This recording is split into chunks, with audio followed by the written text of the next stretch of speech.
Hey guys, welcome back to our channel. जैसे कि आप सबको पता है हम यहाँ पे करते हैं तैयारी और यहाँ पे जो है आपके रिमेनिंग क्वेश्चंस रह गए थे पर्यावरण के 15 मोस्ट इंपॉर्टेंट। कंटिन्यू कर लेते हैं यहाँ से। निम्नलिखित में से जो भी आपके यहाँ पे हमने ऑलरेडी कर लिया था, केरल के जो निकटवर्ती राज्य थे वो कौन से थे? तमिलनाडु और आंध्र प्रदेश। ठीक है। निम्नलिखित में से हमारे देश के किस राज्य के अधिकतर लोग जो है वो नारियल के तेल में पकी हुई समुद्री मछली खाना पसंद करते हैं? तो क्या ये मिजोरम है, क्या ये गोवा है, जम्मू कश्मीर और बिहार? तो आंसर आप सबको पता चल गया होगा कि भाई गोवा राज्य के जो लोग अधिकतर यहाँ पे मछली और नारियल के तेल में तली पकी हुई जो मछली, समुद्री मछली है वो खाना बहुत ज़्यादा पसंद करते हैं। नेक्स्ट क्वेश्चन हमारा है, निम्नलिखित में से वह कौन सा जानवर है जिसके अग्रदांत जो आगे के दांत है वो हमेशा बढ़ते रहते हैं और वे इन दांतों से जो है बहुत अधिक लंबा ना होने देने के लिए वस्तु को जो है वो काटते कुतरते रहते हैं? देखिए, अगर हम बात करें यहाँ पे जो है दीमक है, छिपकली है, गिलहरी और चूहा है, तो दांत जो है सबसे ज़्यादा बढ़ते रहते हैं गिलहरी के, जो अपने दांतों को बहुत अधिक लंबा नहीं होने देना चाहती है और इसीलिए वो काटते कुतरते रहती है चीज़ों को जो वो। अगला क्वेश्चन है, कोई किसान उर्वरक और कीटनाशकों का अधिक उपयोग करके अपने खेतों में बार बार धान की फसल अगर लगा रहा है तो ऐसा करने से उसके खेतों की मृदा को क्या हो जाएगा? केवल धान की फसल के लिए ही उपयोगी रहेगी या फिर जुताई के लिए उपयुक्त बन जाएगी या फिर बंजर हो जाएगी या फिर अन्य फसलों के लिए भी उपजाऊ जो है वो बन जाएगी? देखिए, अगर बार बार वो धान की फसल लगा रही है तो जो है ना उसकी जो उर्वरकता है वो नष्ट होने लगती है तो बंजर हो जाएगा। सिंपल सी चीज़ है। तो क्योंकि निरंतर धान की फसल लगाने से खेतों की उर्वरकता कम हो जाएगी और धान की फसल अधिक उर्वरकता ले लेती है और इसीलिए जो है खेतों की मृदा जो है वो बंजर न हो, इसलिए जो है एक ही फसल की बार बार जो है वो उगाना नहीं चाहिए। इसलिए जो है डिफरेंट इसमें जो है वैरायटी लगानी चाहिए। आइए रेगिस्तानी ओक की बात करते हैं। यहाँ पे कथन दिए हैं रेगिस्तानी ओक के बारे में। तो रेगिस्तानी ओक जो है वो एक वृक्ष है जिसकी ऊंचाई हमारी कक्षा के कमरे के लगभग बराबर यानी कि 4 मीटर होती है या फिर कह सकते हैं कि 11 फुट के आसपास। तो इस वृक्ष की जड़ें जो है वो नीचे वृक्ष की ऊंचाई की लगभग 30 गुनी गहराई तक जमीन के भीतर जाती है जब तक कि उसे पानी नहीं मिल जाता है। इस वृक्ष के तने में पानी जो है वो संचित होता है, एकत्रित होता है। यह वृक्ष जो है अबू धाबी में पाया जाता है। बात करते हैं अब यहाँ पे कौन से स्टेटमेंट्स इसके जो है वो कथन यहाँ पे सही दिए गए हैं। तो यहाँ पे आपको जो कथन सही दिए गए हैं ABD BCD, केवल AB और ABC। तो यहाँ पे जो आपका सबसे अप्रोप्रिएट है ये बात कर लेते हैं, पहले देख लेते हैं कौन सा है। रेगिस्तानी ओक जो पेड़ है यहाँ पे तो इसकी ऊंचाई हमारी कक्षा के कमरे के लगभग 4 मीटर की होती है यानी कि 10 से 11 फीट के बराबर। बिल्कुल सही है। इस वृक्ष की जड़ें जो है वो नीचे लगभग 30 गुनी गहराई तक जमीन में जाती है जब तक कि उसको पानी न मिल जाए, ये भी बिल्कुल सही है। इस वृक्ष के तने में जो है वो पानी एकत्रित होता है तो ये भी बिल्कुल सही है। ठीक है। और ये जो है आपका अबू धाबी में नहीं पाया जाता है ये जो है आपका ऑस्ट्रेलिया में पाया जाता है। ठीक।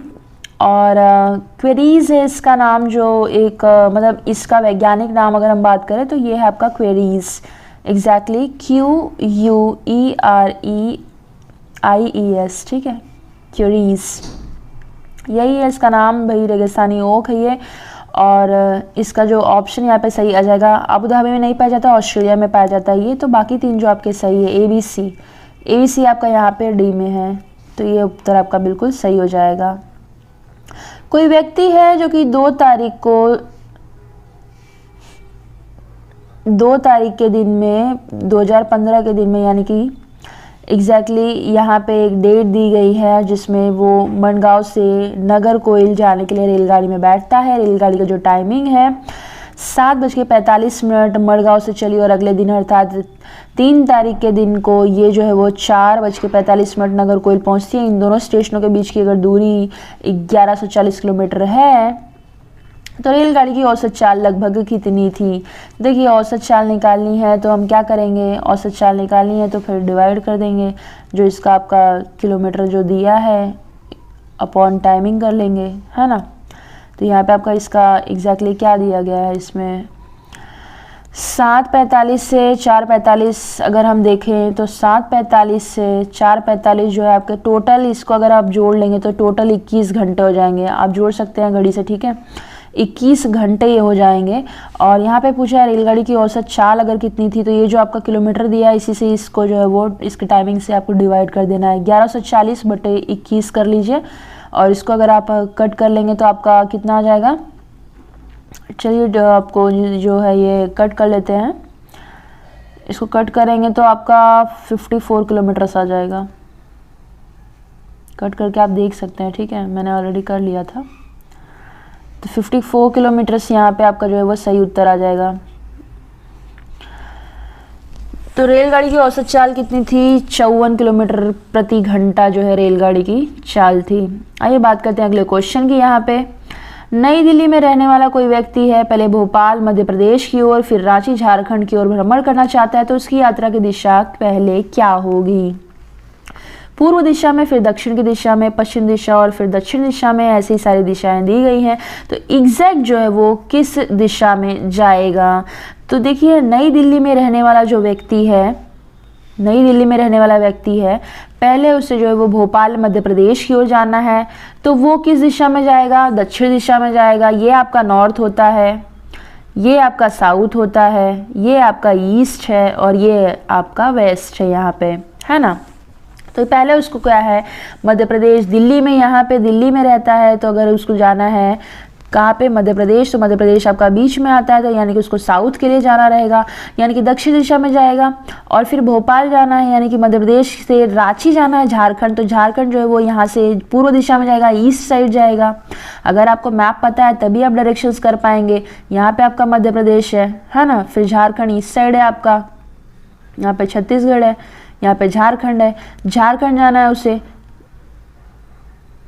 ये आपका मध्य प्रदेश हो गया, यहाँ पे आपका झारखंड हो गया।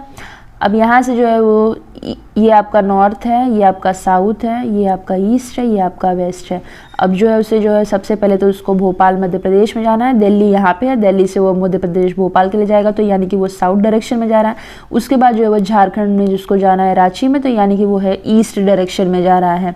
तो भोपाल मध्य प्रदेश के लिए जो सबसे पहली दिशा वो चूज करेगा वो कौन सी होगी? वो होगी आपकी साउथ की। फिर जो चूज करेगा वो होगी आपकी ईस्ट की। तो यहाँ पे क्या पूछा गया है? उसकी यात्रा की दिशा होगी पहले, तो पहले उसकी यात्रा की दिशा पूछी है ना, कौन सी है? तो पहले दक्षिण दिशा होगी और फिर पूर्व दिशा में होगी। पहले वो साउथ में जाएगा, भोपाल आ गया मध्य प्रदेश में, उसके बाद वो रांची में जाएगा, झारखंड में तो ईस्ट में, यानी कि दक्षिण दिशा साउथ हो गई, फिर ईस्ट में जाएगा झारखंड के लिए, तो फिर वो पूर्व दिशा हो गई। तो सी ऑप्शन आपका बिल्कुल यहाँ पे सही हो जाएगा। तो कभी भी ऐसे वाले क्वेश्चंस आते हैं ना, तो इतना ज़्यादा परेशान मत होइए, डायरेक्टली एक मैप बना लीजिए और उसके बाद जो है आप उसको जो है वो आराम से आप कर सकते हैं, ठीक है। नीचे दिए गए सभी जानवर हैं और उसमें से निम्नलिखित में से कौन से विशेषता पाई जाती है उनके अंदर, ये बताना है। छिपकली है, गौरैया है, कछुआ है, सांप है। तो क्या ये अंडे देते हैं, जहरीले होते हैं, भूमि और जल दोनों में रह सकते हैं, या फिर उनके शरीर जो है वो शल्क के ढके होते हैं? तो देखिए बात करते हैं अगर हम छिपकली, गौरैया, कछुआ, सांप, इन सब की, तो ये जो है आपके अंडे देने वाले जीव है ना। और इनको हम क्या कहते हैं? अंडे देने वाले जीवों को क्या कहते हैं? अंडयुज कहते हैं। और जो बच्चे देते हैं उनको जरायुज कहते हैं। तो ये जो है वो अंडे देते हैं, छिपकली भी देती है, गौरैया भी देती है, कछुआ भी अंडे देता है, सांप भी अंडे देता है भाई। अगला क्वेश्चन हमारा है, प्राथमिक स्तर पे पर्यावरण अध्ययन के शिक्षण में कहानियों और कविताओं का प्रभावी ढंग से उपयोग किया जा सकता है, तो पर्यावरण अध्ययन में इनके उपयोग का मुख्य उद्देश्य क्या है?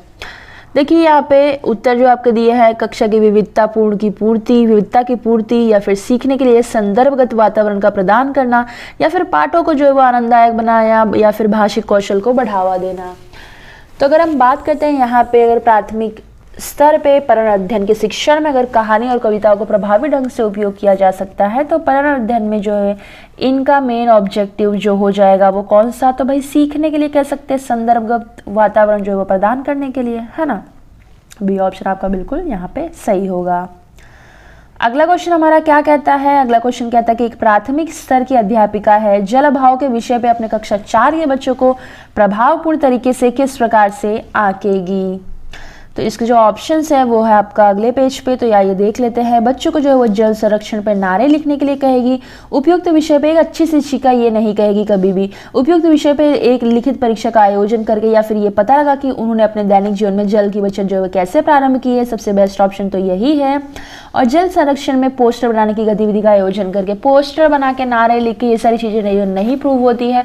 सबसे बेस्ट अगर कुछ किया जा सकता है तो प्राथमिक स्तर के बच्चों को अगर जल भाव के विषय के बारे में समझाना है तो सबसे पहले उनकी जल की महत्वता बता दो भाई कि क्या इंपॉर्टेंस है उसकी, फिर उसके दुरुपयोग बता दो भाई, और उससे होने वाली परेशानियां, लाइक आप अगर ज़्यादा पानी गिरा देंगे तो फिर नेक्स्ट जनरेशन के लिए कैसे रहेगा भाई, सिंपल सी चीज़ है। तो उनको जो है ना फिर उसके बाद पूछिए, पहले तो उनको जो है ना उसका महत्व बताइए, फिर उसके जो भी डिसएडवांटेजेस है वो बता दीजिए, उसके बाद फिर उनको लेकर चलिए भाई कि भाई क्या वो करते हैं दैनिक जीवन में, जल की बचत वो कैसे प्रारंभ कर चुके हैं, ये उनसे जो है डिस्कस करिए।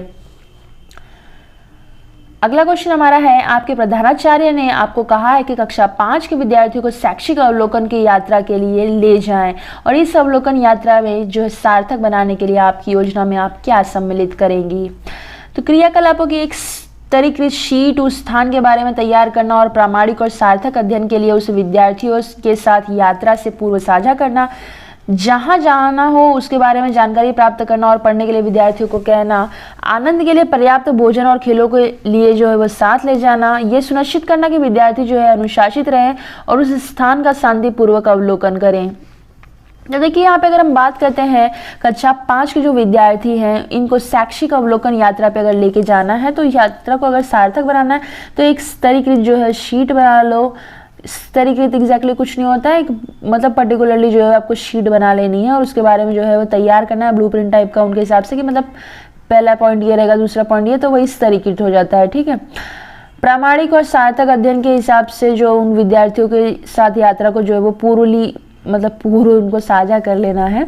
एग्जैक्टली यही करना है। ठीक है, पहले जो है लिस्ट बना लो, उनको जाने के बाद वहाँ पे क्या करना है क्या नहीं करना है, ऐसा नहीं वहाँ पे जब फील्ड ट्रिप पे पहुँच गए उसके बाद बुलाना है, अरे बच्चों यहाँ पर आओ, पेपर पेन लेके आओ, आपको जो ये देखना है वो करना है, ये करना है, वहाँ जाके नहीं गाना है। ठीक है, क्लास में ही आपको जो है शीट बना कर दे देनी है, बता देना है आपको ये सारी चीज़ें जो है यात्रा से पूर्व साझा उनको कर देनी है। तो ए ऑप्शन आपका यहाँ पे बिल्कुल सही हो जाएगा। ठीक है, तो बहुत सारे टीचर्स ऐसे रहते हैं ग्राउंड में पहुंच जाएंगे, अब बच्चे जो है वहाँ पे देखने लगते हैं यहाँ वहाँ, और टीचर बुला के बोलती है अरे रुको रुको ये करना है आपको, वो करना है, यहाँ आओ। तो ऐसी भी मैनेजमेंट आपकी नहीं रहनी चाहिए। बात करते हैं अगले क्वेश्चन की। यहाँ पे तो प्राथमिक स्तर पे पर्यावरण अध्ययन के आकलन में निम्नलिखित में से कौन सा एक संकेतक उपयुक्त नहीं है। स्मरण है, प्रश्न पूछना, न्याय और समानता के प्रति चिंता, या फिर सहयोग। देखिए बात करते हैं कि प्राइमरी लेवल पे जो आपका पर्यावरण अध्ययन है इसके आकलन में स्मरण जो है रखना संकेतक उपयुक्त बिल्कुल भी नहीं है। मतलब ज़रूरी नहीं है भाई याद रखो कोई चीज़। ठीक है, प्रश्न पूछना बिल्कुल भी इंपॉर्टेंट है, न्याय और समानता के प्रति चिंता करना इंपॉर्टेंट है, सहयोग की प्रति भावना भी रखना इंपॉर्टेंट है, लेकिन स्मरण रखना मतलब जबरदस्ती के याद रखना कोई ऐसा कुछ इंपॉर्टेंट नहीं है। ठीक है, इस पौधे में पत्तियां हैं जिसकी सब्जी की तरह प्रयोग होता है और इसके बीजों से तेल भी प्राप्त करते हैं, ये पौधा कौन सा है। बहुत बार ये पूछा जा चुका है और सीटेट का बहुत ज़्यादा फेवरेट क्वेश्चन है ये। पालक है, नारियल है, बंद गोभी और सरसों है। तो ऐसी सब्जी भी है और ऐसा बीज भी है कि इसके बीज से हम तेल प्राप्त कर सकते हैं और इसकी पत्तियों से हम सब्जी बना के खाते हैं। बहुत ही ज़्यादा ये विटामिन ए के लिए बहुत ही ज़्यादा परिपूर्ण है और इससे जो है वो दिमाग भी बहुत तेज होता है। तो ये कौन सा है, ये है आपका सरसों का पौधा। जब छोटा होता है तो उसकी पत्तियों की सब्जी के रूप में हम प्रयोग कर लेते हैं और जब बड़ा हो जाता है तो उसके बीज से जो तेल निकाल लेते हैं हम और यूज़ कर लेते हैं। मतलब देखो इंसान कैसा है, पत्तियां भी नहीं छोड़ता है, बीज भी नहीं छोड़ता है, कितना हम लोग यूज़ करते हैं ना। चलिए बात करते हैं अगले क्वेश्चन की। यहाँ पे तो कांसा है, कांसा के बारे में अगर हम बात करें तो निम्नलिखित तत्वों का अध्ययन करना है। ये किससे है, अगर आपको थोड़ा सा भी आप साइंस फील्ड से या नहीं भी है तो थोड़ा बहुत अगर इसके बारे में पता है तो आप ये कर जाएंगे क्वेश्चन आराम से। तो ये कांसा जो है वो एल्यूमिनियम और आयरन और कॉपर जैसा एक तत्व है। इसे जो है भट्टी में कॉपर टीन को पिघला कर बनाते हैं।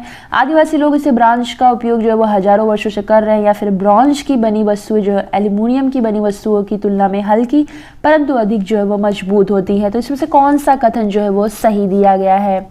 देखिए बात करते हैं यहाँ पे एल्यूमिनियम और आयरन कॉपर जैसा ये एक तत्व है, तो ये बिल्कुल भी नहीं है ऐसा। ठीक है, इसको जो है वो भट्टी में और कॉपर और टीन को पिघला के बनाया जाता है।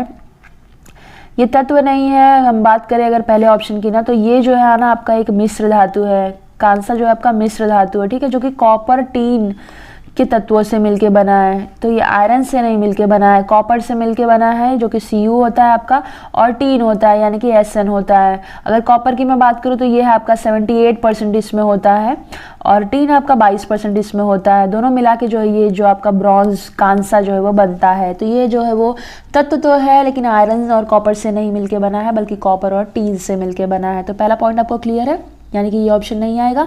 इसे जो है भट्टी में कॉपर और टीन को पिघला के बनाते हैं, अभी क्योंकि मैंने बताया दोनों को मिश्रण होता है, 78% जो है कॉपर और टीन जो है 22%, दोनों को मिला के जो है वो कांसा बनता है।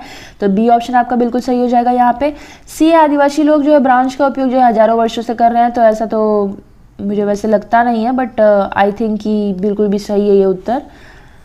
आदिवासी लोग जो है ब्रॉन्ज का उपयोग जो है हजारों वर्षों से कर रहे हैं, तभी तो पीतल के बर्तन में कहते हैं ना गर्म वो पानी रात में रखने का और मॉर्निंग में पीने का, तो ये बिल्कुल भी कह सकते हैं क्योंकि वो लोग यूज़ करते आ रहे थे।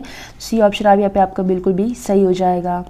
ब्रॉन्ज की बनी वस्तु जो है एल्युमिनियम की बनी वस्तुओं की तुलना में हल्की परंतु अधिक मजबूत एवं टिकाऊ होती है। तो देखिए यहाँ पे अगर हम बात करें डी की, तो भैया डी ऑप्शन तो मुझे कहीं हद तक सही नहीं लग रहा है, क्योंकि स्टील की वस्तुएं भी भैया टिकाऊ होती है, मजबूत होती है। लेकिन आइए देख लेते हैं उत्तर में क्या दिया गया है। तो यहाँ पे आपका अगर उत्तर देखा जाए ना तो केवल बी और सी ही बिल्कुल यहाँ पे सही है, यानी कि आदिवासी लोग जो है ब्रॉन्ज का उपयोग काफ़ी टाइम से कर रहे हैं, ये वाला सही है। और इसे भट्टी में जो है कॉपर और टीन को पिघला के बनाते हैं। तो इसके कह सकते हैं कि भैया जो सिक्के है, बर्तन है, मेडल है, पानी में जहाज का जो तल भाग बनाते हैं ये लोग, और चांदी के सिक्के बना लेते हैं, चांदी का सामान है, विद्युत लेपन में किया जाता है इसका काम, यही सब में यूज़ होता है। तो केवल बी और सी इसका सही है। और जो डी बनी जो भी ब्रॉन्ज की बनी वस्तुएं हैं, एल्युमिनियम की बनी वस्तु में हल्की और अधिक मजबूत, तो ऐसा नहीं है, ठीक है। तो ऑप्शन बी आपका बी बिल्कुल भी सही है, जिसमें बी और सी ऑप्शन आपका बिल्कुल सही हो जाएगा। निम्नलिखित में से कौन सा है जो कि मच्छरों से फैलने वाला रोग का समुच्चय है? तो चिकनगुनिया, मलेरिया, मियादी बुखार, हैजा, dengue, malaria. Chikungunya, dengue, malaria या फिर चिकनगुनिया, हैजा, मियादी बुखार। अगर हम बात करते हैं यहाँ पे जो मच्छरों द्वारा फैलने वाले रोग हैं, तो चिकनगुनिया है, डेंगू है और मलेरिया है जो कि आपके मच्छरों से फैलते हैं। तो सी ऑप्शन आपका यहाँ पे बिल्कुल सही है। Question number 90, last but not the list, किसी राज्य के मानचित्र के एक सिरे पे ये लिखा था कि भैया जो स्केल है 1 centimetre is equals to 110 metre. तो इस मानचित्र पर किन्हीं दो शहरों के बीच की दूरी अगर 9.7 सेंटीमीटर मापी जाती है तो दो शहरों के बीच की वास्तविक दूरी कितनी हो जाएगी? तो देखिए भाई 1 सेंटीमीटर कितना दिया है, यहाँ पे 1 सेंटीमीटर बराबर दिया है 110 मीटर, है ना। यानी कि 1 मीटर बराबर 100 सेंटीमीटर अगर होता है तो 1 सेंटीमीटर बराबर कितना हो जाएगा? 110 मीटर, ठीक, यही दिया है ना। यानी कि 1 सेंटीमीटर बराबर कितना है? 110 मीटर हो गया। अब दो मानचित्र शहरों की दूरी कितनी दी गई है? 9.7 सेंटीमीटर दी गई। तो 9.7 सेंटीमीटर दी गई है तो 110 से गुणा कर लो। 110 गुणे 9.7 सेंटीमीटर, जब गुणा करोगे तो 1067 आ जाएगा यहाँ पे। अब 1000 metre is equals to 1 kilometre होता है, इसीलिए 1000 में कितने जीरो आते हैं? 3 जीरो। अब 3 जीरो के पीछे जो है आपका यहाँ पे पॉइंट लगा दो, यानी कि 1.067 किलोमीटर आ जाएगा। अब यहाँ पे जहाँ पे आंसर दिया है 1.067 आपका ये ऑप्शन दिया है, यहाँ पे आप लगा दीजिए ऑप्शन, ठीक है। तो this is very simplest one. तो गाइस आज की वीडियो में बस इतना ही, मिलते हैं अपने अगले वीडियो में, तब तक के लिए जय हिंद।